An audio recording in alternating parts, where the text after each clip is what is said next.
Okay, good evening to everybody. People are filing in, but I'll get started because we hope to finish inside an hour. So good evening to everybody in Europe.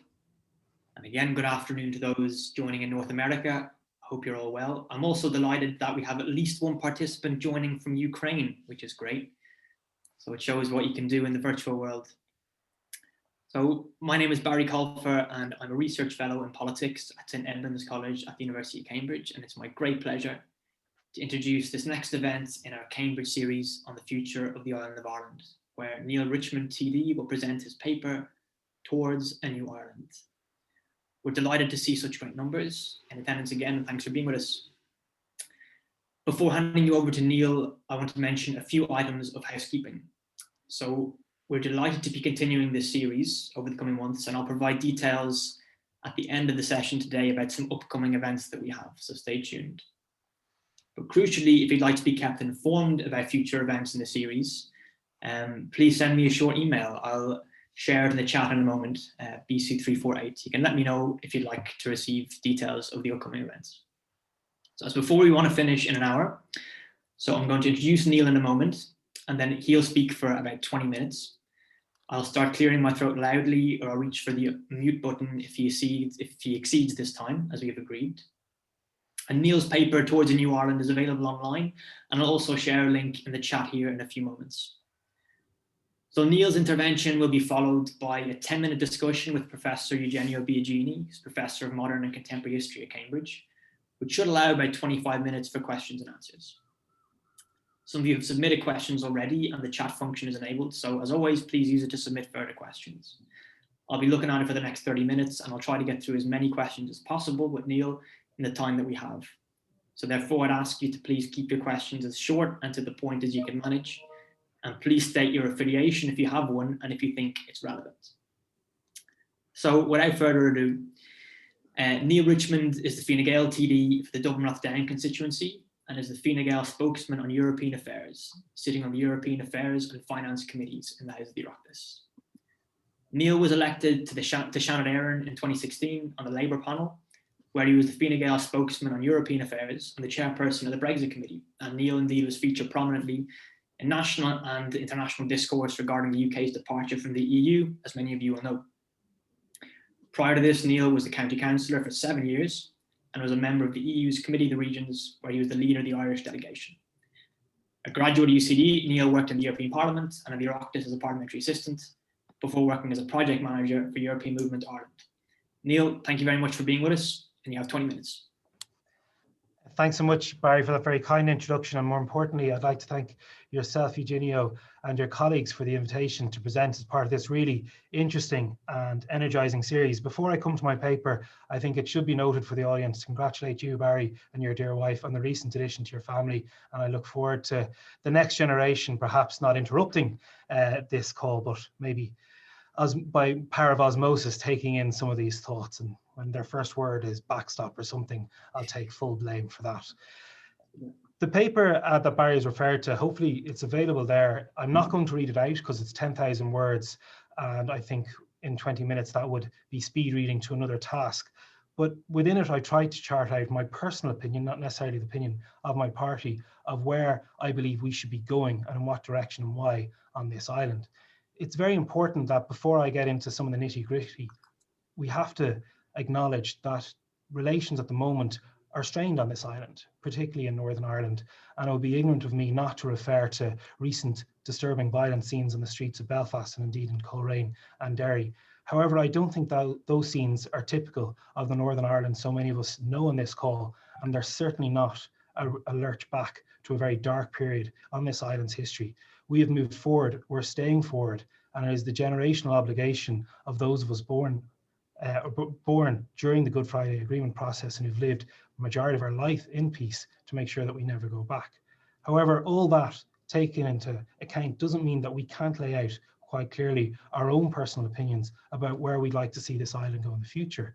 Having the, I suppose, obligation is one word, but having the ambition to see the island of Ireland united as one state is as valid an ambition of those who seek the status quo or seek to make sure that Northern Ireland remains within the Union.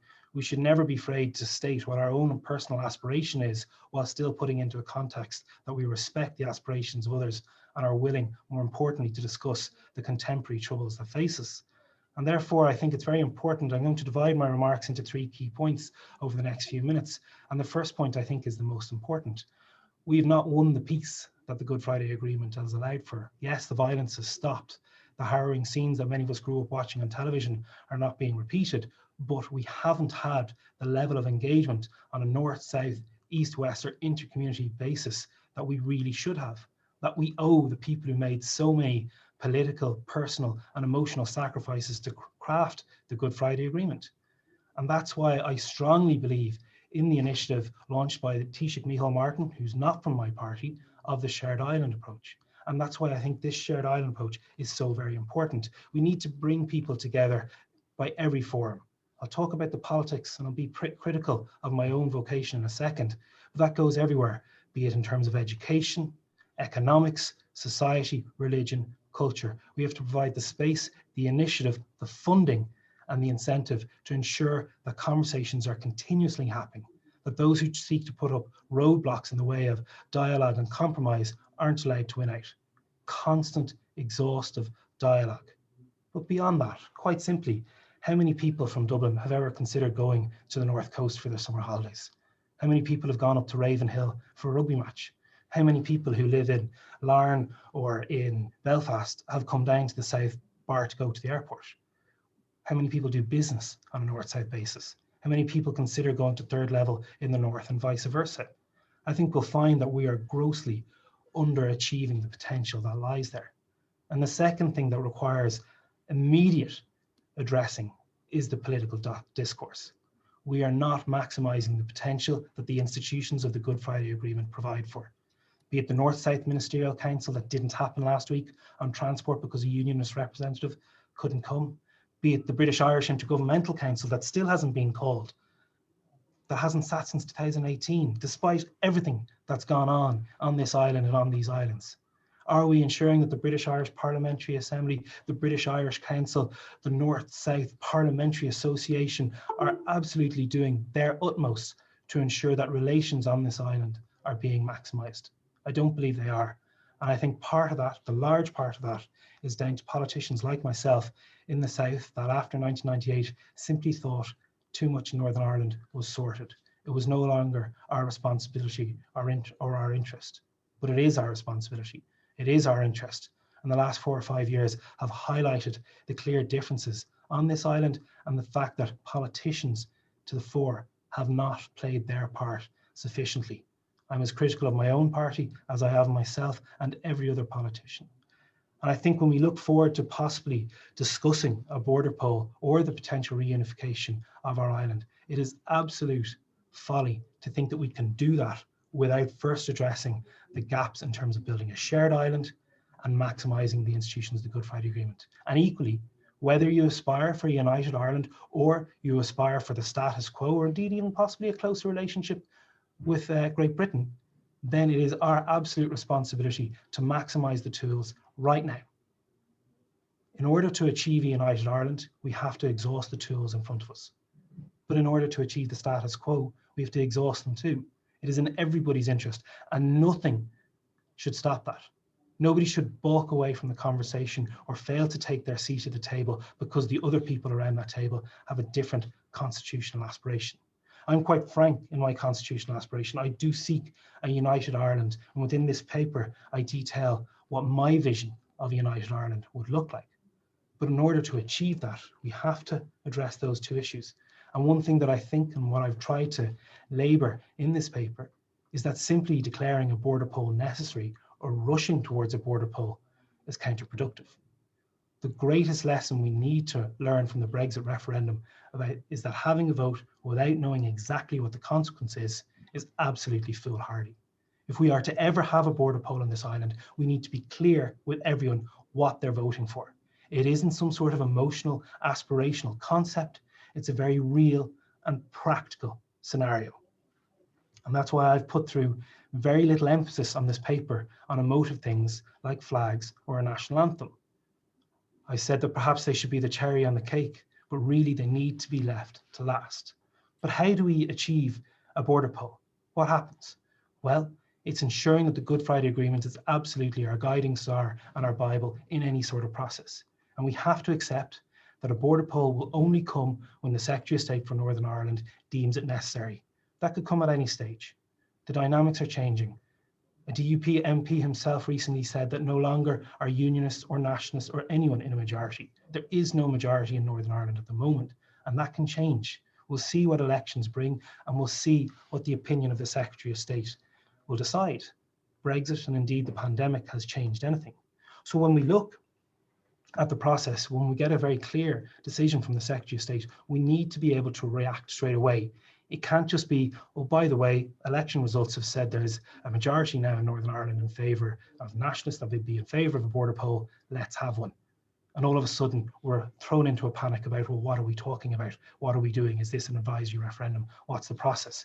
The legal tools are there, but we have to flesh out a very clear process.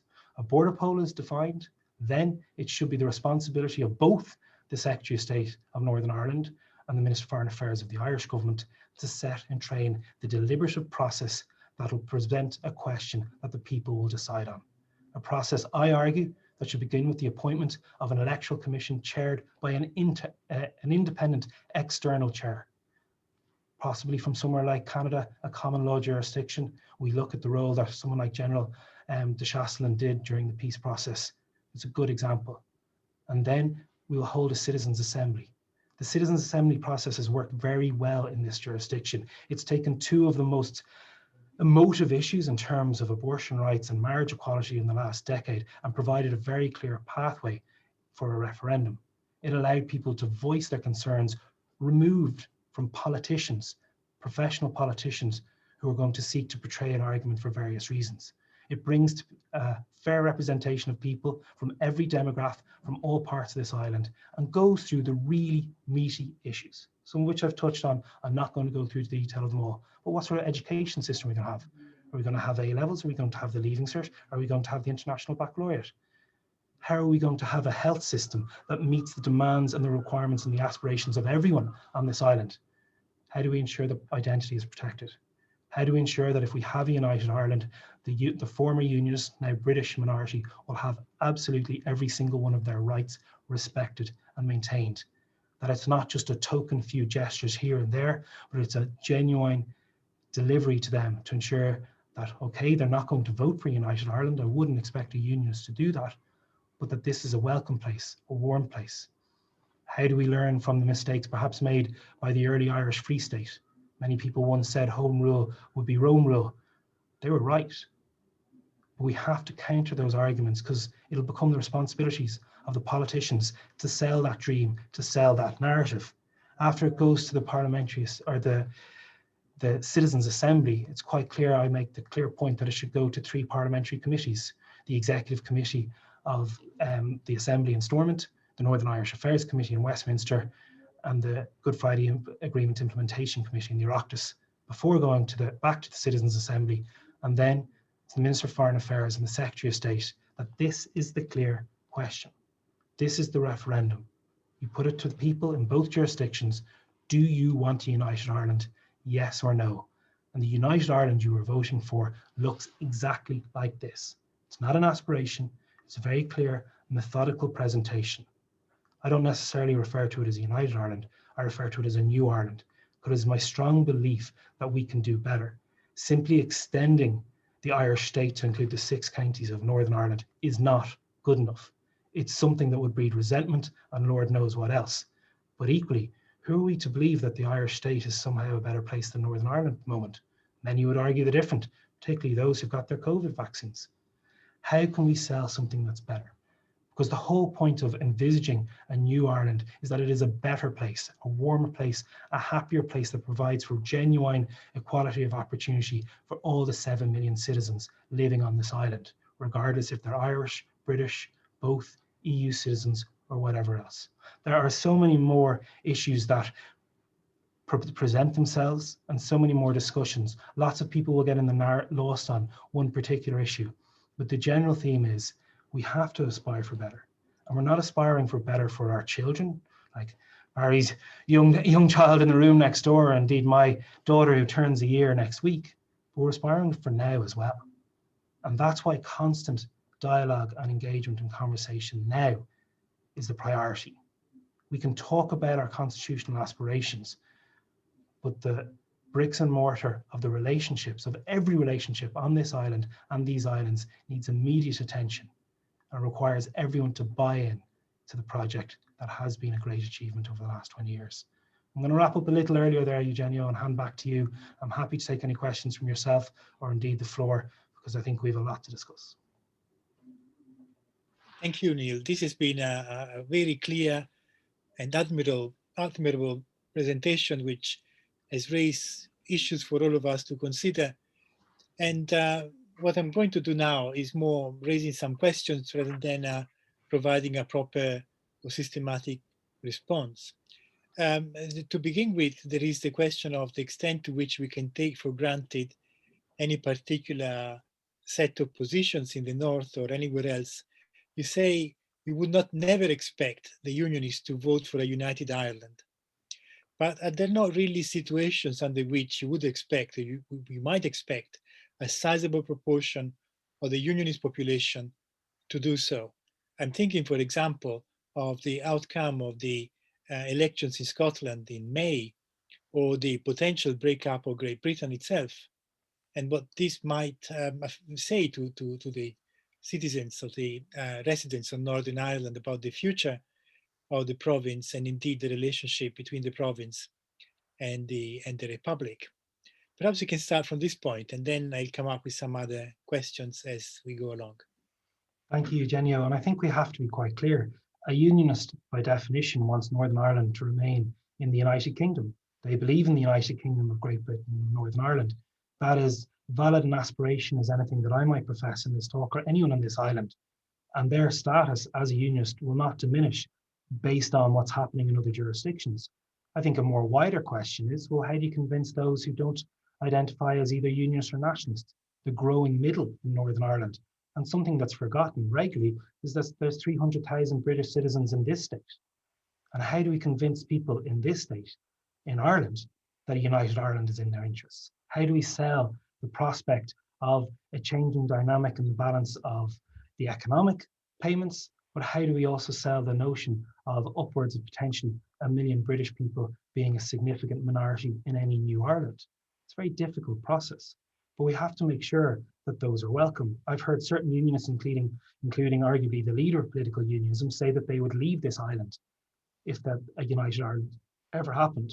That to me is so sad, and it reminds me of my grandparents' generation, so many who left this state to go to England or Northern Ireland or further afield because they were scared of what the Irish Free State would become. But the vast majority who remained found it to be a happy place, a place that has progressed greatly in economic and social terms. And I think we have to recognise that there will be a considerable minority that will vote against any prospect of united Ireland in either jurisdiction. We accept that, but we do also have to be far more generous than perhaps we may consider at the moment to ensure that that minority is made feel welcome, but crucially that their rights are entrenched and protected. So the idea that there will not be a situation under which unionists may become converted to a united Ireland is based on the assumption that unionism is not related, is not based on considerations of cost and benefits or material gain, but only on emotional commitment or sentimental commitment or patriotism or whatever you want to call it, issues of identity rather than issues of considerations of material benefit. Is that what you think? Well, I think a unionist by definition who votes for United Ireland no longer becomes a unionist. They may be a British passport holder who was previously a unionist, but if you're voting for United Ireland, unless it's a United Ireland that is somehow rejoining the United Kingdom, as is often said, maybe playfully by some people, then you're no longer a unionist. You may come from the unionist tradition. You may hold a British passport, but unionism as such only is defined by people who want to stay in the United Kingdom. And I think that's something worth bearing in mind, that we can lose ourselves in discussion about wider politics, Scottish elections next month, what's happening in the state of dynamics between the Welsh government and the British government, the east-west divide. But crucially, when we're looking at the province of Ulster, the statelet of Northern Ireland, and this island as a whole, we have to be very clear on the definitions. And to be honest, if we're moving towards a new Ireland, we're looking to move beyond those classifications of nationalist and unionist and look at the more rudimentary ones of being an Irish person that is a British citizen, or being an Irish resident that is a British citizen, Polish citizen, or Chinese citizen, and moving beyond that tribal definition that has dominated so much of the discourse, not just in Northern Ireland, but across this island for far too long. Are there lessons to learn from the 1920s? After partition, former unionists or unionists in the South identify themselves largely as Protestants. Is religion still a factor of cohesion in the North, in your view? Could religion provide, because the churches are not partitioned, could religion provide a bridge between the communities? Well, I certainly think right now religion has a huge part to play in the normalizing and improving of relations across this island. And that can be within denominations or between denominations. As you mentioned quite rightly, the Roman Catholic Church, the Church of Ireland, the Methodist Church, the Presbyterian Church, and so on, are all operated on an all-island basis. But how many parishes from West Cork ever go up to visit sister parishes in Fermanagh? How many of them have joint parish Zooms or social events, even joint alpha study groups? I think religion doesn't have the societal control that it had on either jurisdiction that it did in the 1920s, but still plays a very powerful role in Irish life. It can be a very damaging role, as we've seen in some of the darker parts of our history, but it can also play a very positive role. And we've seen religious leaders throughout the peace process stand up to lead their community towards a better place. And we have to remember the majority of religious leaders rather than the minority. And I think at the present time is really time, and we saw it with the joint communication from religious leaders just last week. The time for religious leaders to talk more to each other, with each other, and with those who are part of their religions, I think is now. That's very important. Using religion as an identifier, I think, is becoming less and less relevant, particularly in the South. In Northern Ireland, it is definitely a remaining one, but it's not the defining one that it would have been maybe even just 20 years ago. And I think we have to look that if we're looking for a new Ireland, it is of course a secular republic where religion is able to play a strong role in society, but it doesn't decide the legislation that we provide for our people. I think both jurisdictions have, or at least the majority of people resident there, have the desire to move on from that. Thank you. Thinking again of your possible potential scenarios about unification. Of course, you said you ruled out the possibility or the prospect that the Republic might absorb or incorporate the North. But what about the alternative scenario, which I don't think you have discussed, something like the union between England and Scotland, under which, as you know, Scotland preserved all its, or many of its typical institutions, the education system, the church, and this has continued to the present day when the healthcare system, for example, is run in a different way, and many other things are also done differently. So I wonder whether here there is a lesson, or there are lessons which you could elaborate on. Certainly there are many aspects that can be looked on, and as I said, I present merely opinions and thoughts that are personal. Most of them probably would never make the light of day. But the central part of my thesis is that we're going to have a united Ireland. It should be a better Ireland. It should take the best aspects of Northern Ireland and Ireland as we know it today. And I think one of the central points that I make throughout this paper and more widely is that we are a small island of a combined population of just 7 million people. We are not maximizing our cohesive potential. And the fragmentation, and many people have put the argument before that we should have some sort of a federalized system, that Northern Ireland should be a concept within Ireland. I reject that. And I don't reject it because it's a bad idea. I put in my paper that should be a temporary measure, a transition period of a decade where the assembly is retained in Stormont, where that you ensure that any new parliament, that the parliament itself, and we don't know what these positions will be called, but the equivalent of the speaker and deputy speaker or chair and vice chair, one of them will always be from what was Northern Ireland. But crucially, I think if we were to harness the potential socially, but also economically of this entire island, we should be doing far more things in the same manner. We should be maximizing the research potential of our third level institutions. rather than duplicating work unnecessarily, making it a far more efficient place, ensuring that we have exactly the amount of health professionals that we need, the economic opportunities, that rather than people competing for business, that they can maximise the brand. We've seen this in example with things like Tourism Ireland. We have Tourism Ireland, but we also have Bord Fáilte. If we just had one body to market the island of Ireland as a tourist destination that hopefully people will start flocking to again when conditions allow, I think it is a far more effective approach. And that's how we should look. This is about streamlining and making it a far more efficient, warmer, welcoming place. Let's not get messed up in the complications. Let's have one solitary, top of the range, second level education system, but a very clear system. Scotland is a large country. England is an extremely large country. Ireland is a relatively small country, and Northern Ireland is even smaller. Put together, it's still a small country, a small state I'd aspire to see develop. Yes, these are very valid points.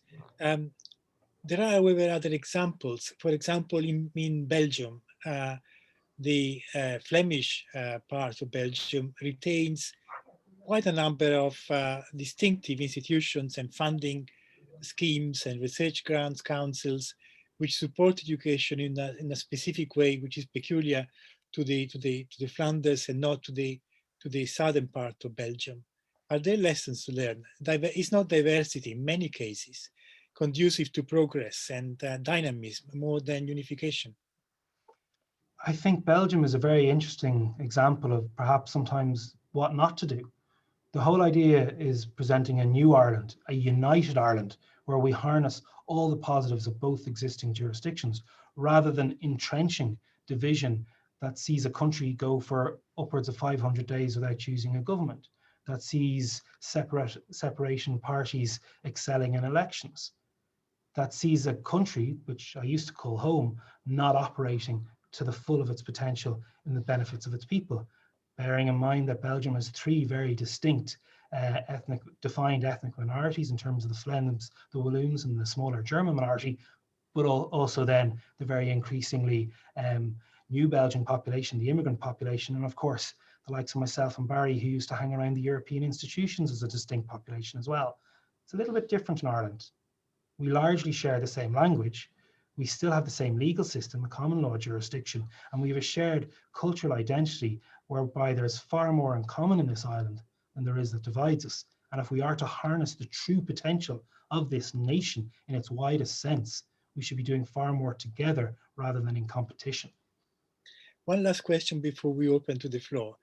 In the past, over the past century, there have been a number of cases when De Valera and others were offered or considered the options between independence and reunification.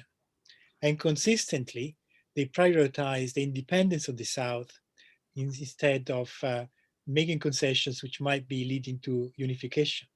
Now, if the vision you presented to us is very generous, but how likely it is that the Republic, or a majority of the people in the Republic, will go as far as you say the Republic should be going in order to meet Northern Ireland? I'd be skeptical about how prepared many people are to go for it. And that's why I'd be skeptical if we were to have a border poll very soon, it would be defeated in both jurisdictions. I want a border poll to pass. I want a border poll to pass that will provide a new Ireland that is a better place for all of us. That's why we need to be generous. That's why we need to be understanding. If we enter into any sort of conversation with red lines, we're never going to get an agreement. And the idea that, as I've mentioned, we just extend the borders and all of a sudden it becomes a 32 county version of what we have here in the South, I think that's a great failing. And I think that could lead to something very, very worrying. But I also think, and it's very important, when you reference people like De Valera and you reference the history, the dynamics north and south have changed greatly over the last century. We're 2 weeks away from marking the centenary of Northern Ireland's establishment. It's an important part of our shared history, not necessarily something to be celebrated, not something to be mourned, not something to be dismissed. But the Northern Ireland that my parents would have known when they were going to school just across the border was a far more advanced place in terms of economics and in terms of, I suppose, social advancements. The South has caught up rapidly and on many indicators has bypassed Northern Ireland, not all.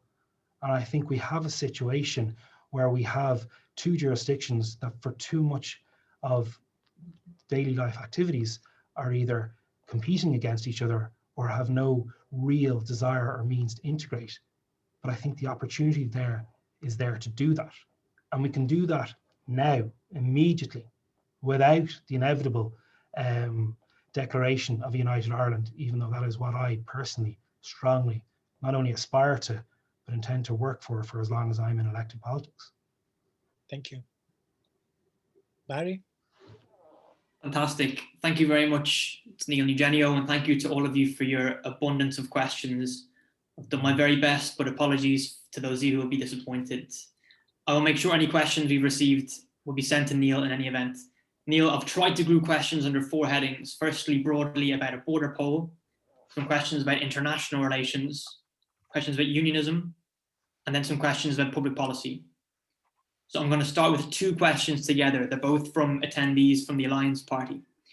James McCarran, who's an Alliance Party member, says, quote, "You say in the paper there shouldn't be a border poll in the immediate term. Do you accept that it may be necessary to have one by the end of the decade, given changing demographics?"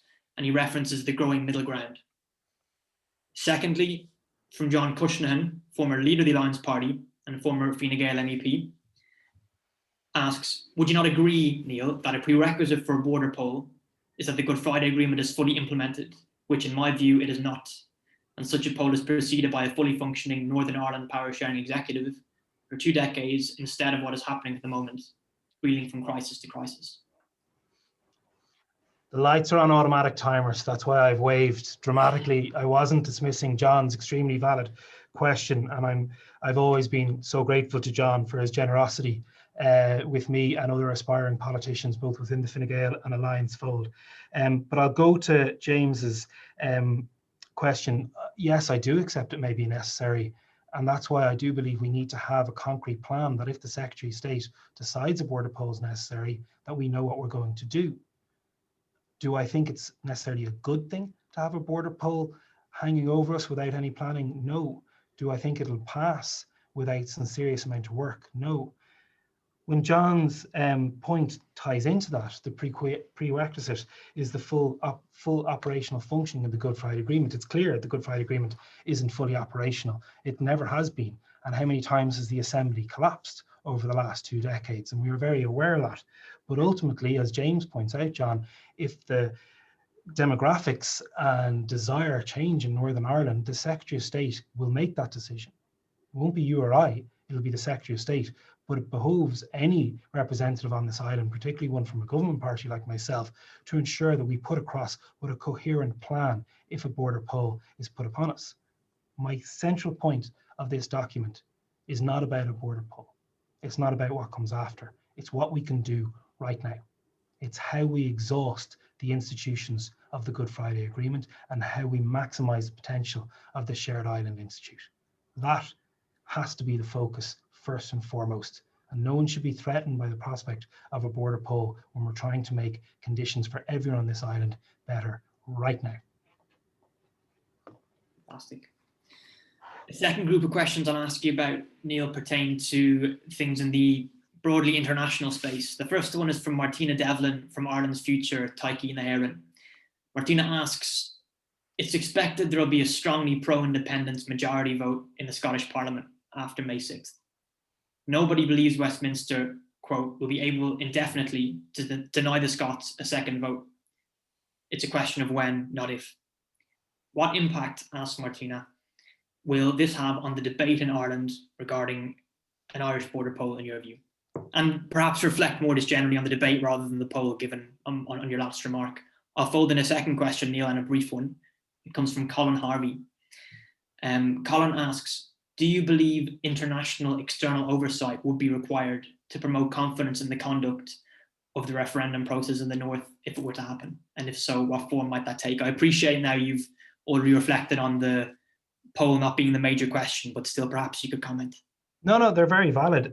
I think any border poll or any referendum should absolutely have international oversight. It should have full international observers, be it from the OECD or the Council of Europe or any other invited bodies. And that's why I make the point quite clear that the first thing that should happen is not necessarily the setting for a border poll, but it's the appointment of an independent elections commission led by an independent chair from neither jurisdiction on the island of Ireland or indeed across the wider United Kingdom.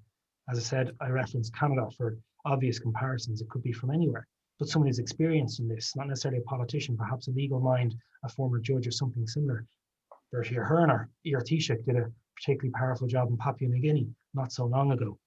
In terms of Martina's question, I think this is something that will have as great an influence on the discussion on this island as possibly Brexit or the pandemic.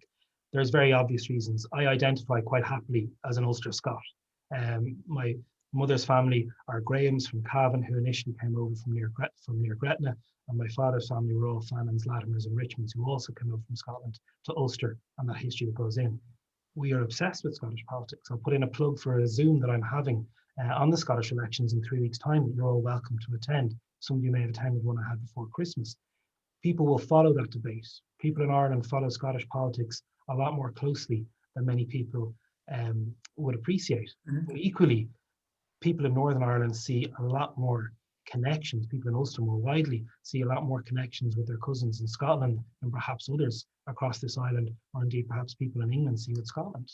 The families are interlined, and this goes a lot more deeper than people who support either of Glasgow's football clubs. This is a historic back and forth of families based on social and economic reasons between the province of Ulster and Scotland. I think it's a very warm connection. I think we're very lucky in Dublin to have a very strong presence of the Scottish government. Mm-hmm. And if Scotland has a very strong independence majority, if Scotland is to have a referendum, if Scotland is to start talking about many of the issues, I saw today that Alex Salmond's new party and the Alba Party are saying that an independent Scotland shouldn't rejoin the EU. Instead, it should join some sort of EFTA equivalence. Whereas the Scottish National Party, who are roaring ahead in the polls, are very clear that Scotland would seek to join, if England would seek to join the EU. Not something that Ireland should be afraid of either. But I think that's also something that's often lost in the debate. There are so many people in Northern Ireland who voted Remain in the referendum, a majority, and they've seen so many of their EU rights and opportunities taken from them, just like in Scotland. And if one of the central driving forces of the rise of the SNP, or a big victory in Parliament, or indeed any possible future referendum, is the opportunity to rejoin the European Union and reclaim EU citizenship for those in Scotland, I think that will have a huge impact on the debate in Northern Ireland. And I think we will see a lot more people focusing articles and TV shows in the coming weeks on what's going on across Scotland.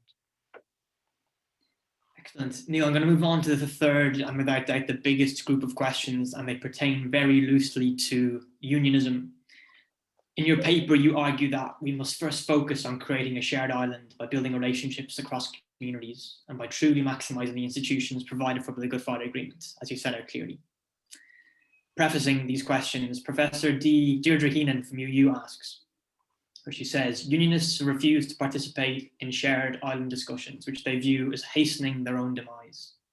Given fractured relationships post-Brexit and the Northern Ireland Protocol, is it even realistic to expect the position to change anytime soon?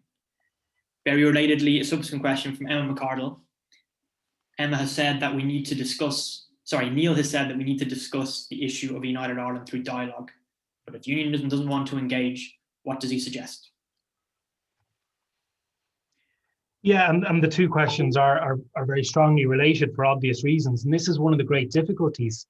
When the Irish government set up the post-Brexit all-Ireland dialogue, no unionists would come. I think it was only the former MP, Danny Kinahan, who came. And I think that is a hugely lost opportunity. And we hear so many unionists now saying that their voice isn't being heard, that they're not being understood, that they're being left behind. It's a perfectly valid point of view to hold, but it also fails to acknowledge the inability of some to engage in the process. And if it comes to a situation in the next decade where the Secretary of State for Northern Ireland very clearly says a border poll is necessary and unionists won't engage, then they're only doing themselves and their communities a disservice. And I say that in no way of a condescending way or in no way a threatening way, although there are times it doesn't matter what I say, but it's painted as condescending and threatening, both by unionists, loyalists, and also quite a few Republicans and nationalists as well. That's the beauty of politics. And I think that's where the responsibility of professional politicians like myself to come in, and paint out that it's very, very normal for politicians to disagree without being wholly disagreeable. I think we all need to take a step back and realize that, regardless of what community we seek to represent or we profit to represent. But one of the great difficulties of building a new Ireland will be the acceptance that a significant minority, if we are to achieve a new Ireland, do not want it to come into place. And how do we respond to that? Do we look at what other regimes have done in the past and follow their examples? There's many regimes who got that wrong. Or do we look where people have been far more magnanimous? Being generous for not just the sake of being generous, because it's the right thing to do. There's selfish and selfless reasons to do it. If unionism won't engage, that doesn't mean that they shouldn't be considered in the conversation. And that's the responsibilities of everyone who desires a united Ireland, to create a warm, welcome united Ireland where unionists, as they are now, and British people, as they will be if in the case of United Ireland, never feel the compulsion to leave. That is something that is going to be very difficult, but it's the right thing to do if we were to have a new Ireland worth having. Related to these questions and kind of looking at the technicalities, just very briefly of how, and it's the last time I'll ask you about a poll, but a lot of the questions pertain to polls. Maka asks, is there room for a citizens' assembly? And Charles Tannock asks, quite an interesting question. I must read from it at relative length. Have you thought, Neale, about the franchise? Will it be the same both sides of the border? I particularly have in mind the EU citizens who were enfranchised in the Scottish referendum and voted against independence.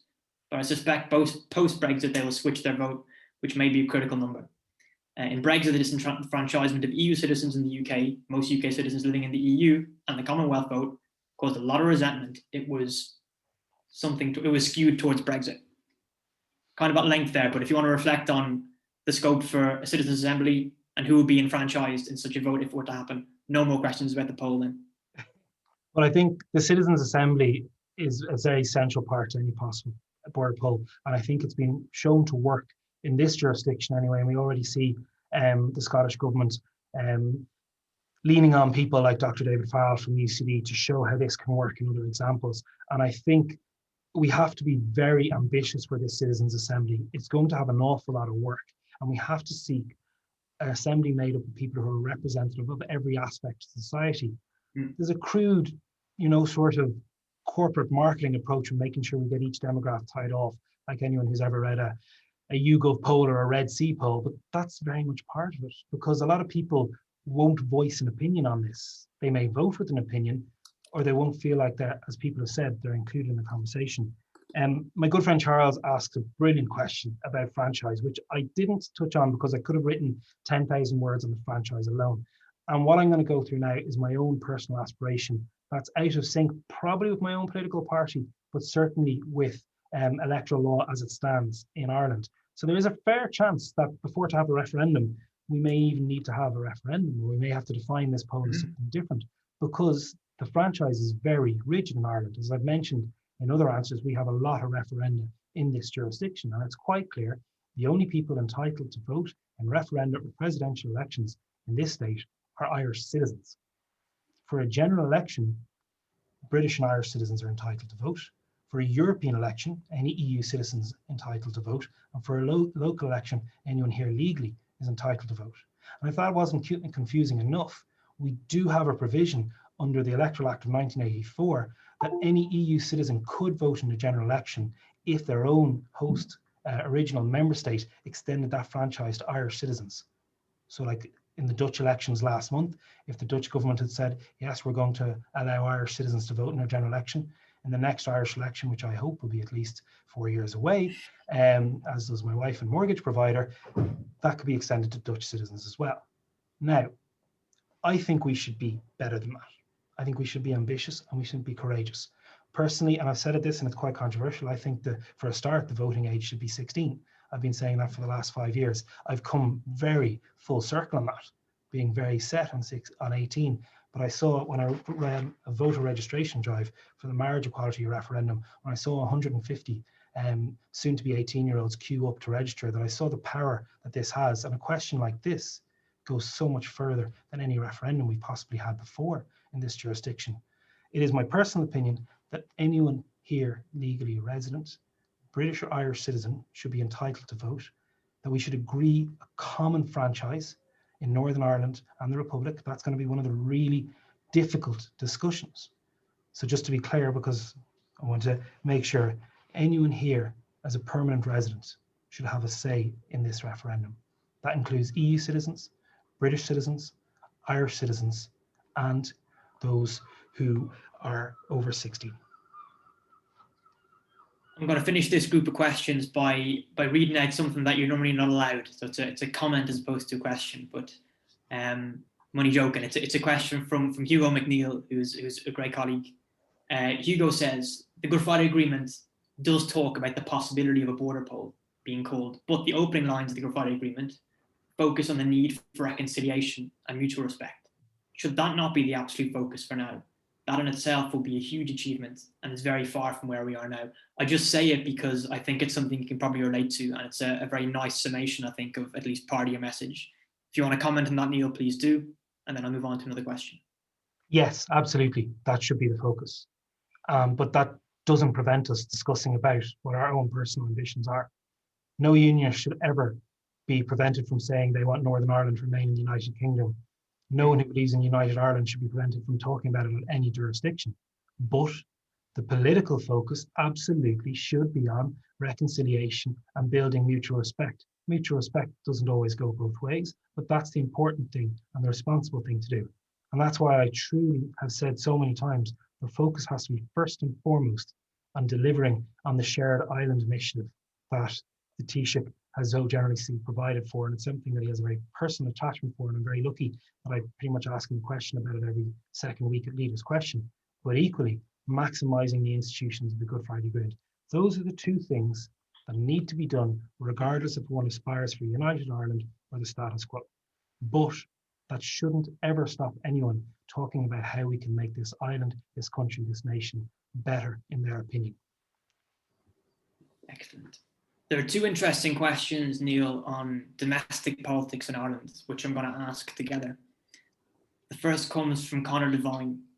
Conor asks, what does Neale think has changed in the Republic of Ireland at a political level in the last month? And I will add, if anything, which has seen a shift in tone and action by Irish politicians in relation to the important unity discussion.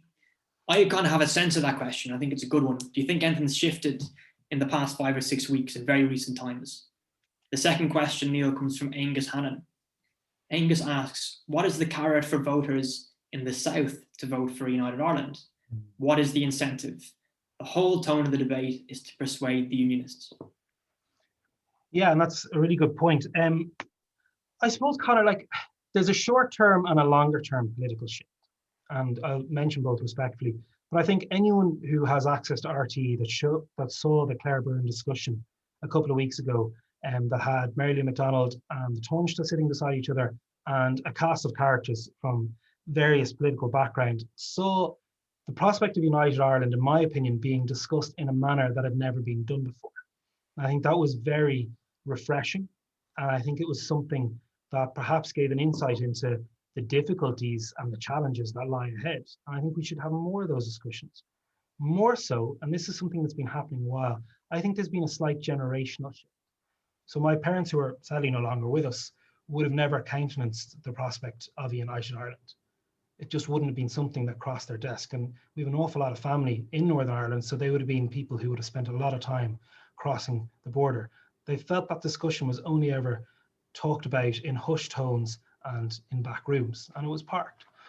But I would respectfully argue that there is a generation of society, but also politicians, who are prepared to challenge the previous ideas and are not afraid to say, well, look, I believe in a United Ireland. That doesn't mean I'm a chest-beating Republican who wants it achieved by any means possible, or that I respect or don't respect unionists as equals completely. But we're entitled to have our opinions, to voice our opinions. I don't know if it's a Roy Keane effect or something different. But equally, being able to say that, being able to flesh out what that vision may be, to challenge some taboos, to talk about things that people would have balked at, years ago shouldn't be something we should be afraid of. And that will allow for the greater levels of reconciliation, I believe, if we actually know where people are coming from. Let's not necessarily mislead people. I think we also have a greater duty to the electorate now, because there's levels of scrutiny that I don't think were possibly there a decade or two ago. Angus's question on incentive is one that no one or too few people ever admit. Now, my WhatsApp groups are alive with it. When people go like, well, why do we want a united Ireland? Are we going to have to pay some form of solidarity tax? How are we going to benefit? Do I really want certain politicians who are active in Northern Ireland in my national parliament? Do I want to be, privy to their discussion or decision-making process? And that comes from all parts of the political dynamic. And this is the huge struggle. And you could easily have a situation where in a border poll that a majority in Northern Ireland passes and it fails in the south. How do we deal with that? How do we prove it's not just about reaching out to unionists, but how do we say it's worth it? And I very much believe that the carrot is there. And one, it is, I think we can have a better Ireland. I think there's so many aspects of Northern Irish society, economic, cultural and social, that we can combine with the best bits of what we have in the south to present a really clear new Ireland that is warm, that is open, that is dynamic, that has left the past behind. Far too many people in the discussion want to focus on the past. I want to focus on the future. I want a better future for everyone that was so kind to elect me in Dublin Rathdown last year. And I think we can achieve it. And I think the best way for us to achieve that is with a united Ireland that maximises the full economic potential of this island. As an independent republic with really close ties to the United Kingdom, but sure in itself within the European Union, an island at the centre of the world, at the heart of Europe. I think that is possible. And I think the great challenge is showing people how this can improve their daily life, how we can see improvements in our healthcare service, how we can reach a higher standard of education, create greater opportunities for all of society, and how we can take the best of both worlds to have a truly better new Ireland. Neale, I'm going to put two slightly tricky questions to you, but you've been a very candid speaker, so I'm sure you'll have no problem telling us if you can't answer. The first one is from Jim O'Leary. And Jim asks, you've spoken about this kind of throughout your paper and your intervention, but to put it explicitly, what steps would need to be taken in United Ireland to ensure the distinct Orange, Unionist, Loyalist identities are fully recognised and protected as a legitimate strand of Irishness? Juxtaposed neatly against that, James Carroll asks, what are your thoughts? Do you agree or disagree that in recent years, there's been an increase in the role of nationalism in the views of especially younger generations in Ireland? How would this be reconciled with trying to convince Unionists to join United Ireland and that they will be welcome and their culture celebrated, not just tolerated?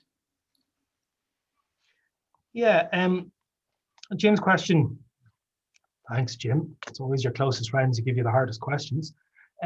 Jim's question is a very valid one, and it kind of, what I'm going to say, possibly runs counter to some of the concerns Angus might have had when he said, well, what's the carrot? And I do believe that there is a carrot here by making people who live in this island, who contribute to our society, north and south, ensuring they want to stay there or stay here is so important. And that's why I maintain in the paper very clear things without getting into the sort of the headline grabbing things like, making, and other people have said this, make the 12th of July, maintain that it's a bank holiday, continue the rights of the Parades Commission, ensuring marches can go happen. We already have orange parades in the south as it is. Okay, most of them happen in the delights of Rosnowla, but they do happen on a smaller basis in Monaghan and Cavan and Leitrim, probably less familiar to many people. But ensuring that those traditions and that identity is retained is not necessarily one about loyalism or orangism, but it's a British identity, whereby anyone who is British, I'm not saying that they identify as British, they're just British. You don't tell someone, oh, you identify as Irish, they're Irish. You identify as British, they're British. And that's not going to change if we develop a United Ireland. And this is the huge trick, to ensure that they maintain the full rights, that they are never compelled to declare themselves as, well, I'm British, but I'm also Irish. They're British if they want to be. The same way as people in Northern Ireland shouldn't have to say, to declare themselves, and there's changes needed here in British domestic law, they have to declare themselves British in order for themselves to be recognised also as Irish by the British system. But it's ensuring that that protection is there, ensuring that We are open. I've mentioned rejoining the Commonwealth. It's one that grabs the headlines. To be honest, no unionist is going to be swayed by that, but it is one of the many things. And it's also taking the best parts of the institutions of the Good Friday Agreement to ensure that we have that clear Anglo-Irish relationship going forward. Gareth Fitzgerald, when he achieved the Anglo-Irish Treaty in 1985, won a huge concession by ensuring that the Irish government was to have a say in the affairs or be consulted on the affairs of Northern Ireland. We in turn, and this is going to be a difficult one for many people, we in turn will have to ensure that we have a similar system for the British government. Might not be palatable, but I think that's really important. Equally, we have to ensure that the security services, be it the police, is fully integrated, that people are fully respected, that we respect all the traditions, therefore. And I said we have to be generous, because we're looking at people who are very, very productive parts of society, as well as people, this is their home. Why would we ever want someone to feel compelled to leave their home because of a referendum that they didn't vote for? And I think that's the real great difficulty. And it's one that will challenge many people who probably would identify as strong Republicans in this jurisdiction. Because why do we have to cede perhaps not national identity that we have now? But it depends how you view the concept and what is the overall combined goal. Do I think that there's been a rise in tone of nationalism in the young people? I don't, James, and this is based on personal experience. There is quite clear a desire amongst a younger generation to talk about a potentially united Ireland. And I see that in this jurisdiction very clearly. And for my mortal shame, I joined TikTok like a very pathetic middle-aged person a few months ago. And I was surprised when I started, putting out what are the questions, the amount of people said, well, why do Fine Gael not run candidates in Northern Ireland? Why do Fine Gael not operate in Northern Ireland? Why aren't we discussing a united Ireland? How can we make North-South relations better? We can make North-South relations and intercommunity relations better now. It doesn't have to be as part of a reunification process. It's the right thing to do. So I don't necessarily think we have that mindset that's comparable to 30 years ago, when there was a very small minority of a younger population who were prepared to pick up arms for nationalism. I think the vast majority have moved beyond that, thankfully, and they're not going to let the older generation and their intransigence allow society more widely slip back into a darker past. And that goes with both traditions, despite certain recent scenes and disappointing commentary. But I don't think that people are more nationalist now than they were 30 years ago. I just fundamentally don't. I think people are far more wary of what nasty nationalism can present, and that can be Trumpian nationalism, that can be Brexiteer nationalism, that can be Lega in Italy, that can be Marine Le Pen in France, or the AfD in Germany. I think people are aware of that form of nationalism and negative nationalism. But I think people, while my dealing as a public representative, have a desire to have far more conversations about bigger things, and have lost the inhibitions that perhaps, certainly as a politician, I would have had 10 years ago. Neale, we're very much up against the clock, and I just want to give an honourable mention to a few questions. You can pick if you want to answer any of them. Martin Cowley asked a question that is sensitive to the Irish situation. United Ireland, Shared Ireland, New Ireland, unity of the people. Can you explore the importance of terminology in whatever future Ireland you envisage? And then on public policy, sorry to everyone, I'm just going to summarise the questions in a sentence or two. Brendan Sims and Ryan Gibbons asked questions about healthcare. Would you envisage a National Health Service for the whole island? And Brendan Sims draws attention specifically to the disparity in acquisition and rollout of vaccines in that regard. Big question, see if you can comment. Penultimately, Hugh Sims, who's an undergraduate at Jesus College, Oxford, asks, given the Irish economy is now more dependent on non-EU countries, I'm just trying to couch this a little bit more diplomatically, shouldn't Ireland be independently strengthening its relationship with these economies rather than remaining part of the EU's trade policy? And then finally, Peter Benson asks a great question, and perhaps if you want a sentence on it, we could conclude then. The team who delivered the Good Friday Agreement were exceptional people. Do the political leaders with vision who can deliver this united Ireland by consent exist today? Bit of a mixed bag there, Neale, but no better man. I'm going to go with you, the last question first. I fundamentally believe there are. The people who delivered the Good Friday Agreement were absolute giants. I make no bones that John Hume is one of my political heroes, but everyone who's involved in that process, from David Chimble to John Hume to Jane Morris, everyone, Mo Molam, Tony Blair, Bertie Ahern, Liz O'Donnell, they achieved, David Andrews, they achieved things for this island that my generation owe a debt of gratitude that can never be matched. And we have to fulfill their obligation. But do I think there are people of a mindset in this island, political or otherwise, that can replicate that ambition? Absolutely. And many of them might not hold elected office now, or possibly might not ever before. Many of them may be the unspoken of public servants who probably played a far more important role in that. And I think of people like the late Dermot Gallagher and others. The reason why Ireland has such a good trade policy is due to EU trade deals. We increase our trade with Canada and Japan and South Korea and all these other wonderful destinations due to our membership of the European Union. If we weren't in the EU, we would have absolutely nothing compared to the trade policy we have now.